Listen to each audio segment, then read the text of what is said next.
So tomorrow, Easter Monday, Jesus is raised from the dead.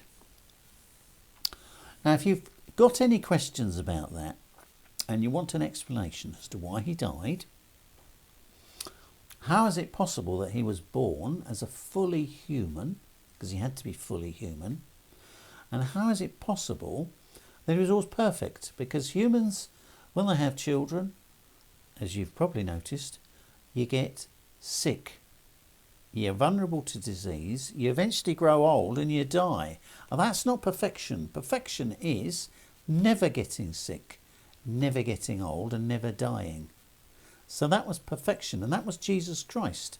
Now Jehovah's Witnesses can explain to you why Jesus came fully as a man and yet he was perfect. How God managed that miracle.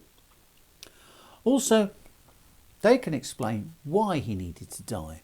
You see, you go to your pastor or your church leader, can they explain?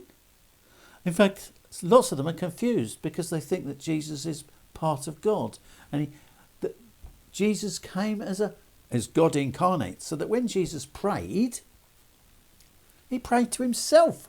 He prayed as a man, Jesus, to himself as God, the Father. They can't explain these details because I don't know, maybe they weren't taught the correct understanding in their theological schools, you see. You see, Jehovah's Witnesses ban thinking. So apparently Dr. K and his so-called channel seem to think that Jehovah's Witnesses, we think. But you meet any of us and we know our stuff. We've got clear thinking. And in the last couple of years, Jehovah's Witnesses have moved really forward. They have, and when people accuse them of things, they in court, etc., they find themselves innocent. I'm not talking about child abuse. That's a different subject. So, now this man here, Dr. K, apparently he comes from a family of Jehovah's Witnesses.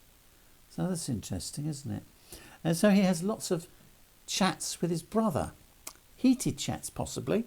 I'm sure his brother and himself are a bit there's a bit of friction at the present time, because his brother probably does public talks and is well educated, because he's got an education from the Bible that's come probably from his parents, who are probably Jehovah's Witnesses, I don't know.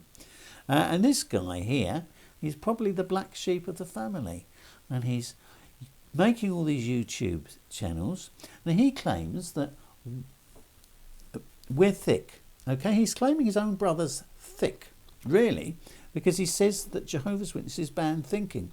And yet, if you go onto his channel, Mr. Dr. K, tell me Dr. K, go on his channel and look up the Trinity. You see how he explains the Trinity to you.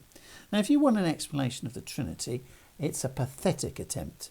You know, we will battle people on the Trinity, and there are Bible scholars and theologians who have quite good arguments for the Trinity, but Dr. K is certainly not one of them.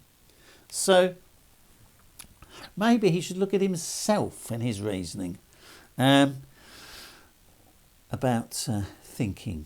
So we have a wonderful hope for the future, and we share it with people. And the only way you're going to avoid us reasoning with you and becoming a friend is by slamming the door in our face or refusing to talk to us. Otherwise, we might convince you to become a Jehovah's Witness.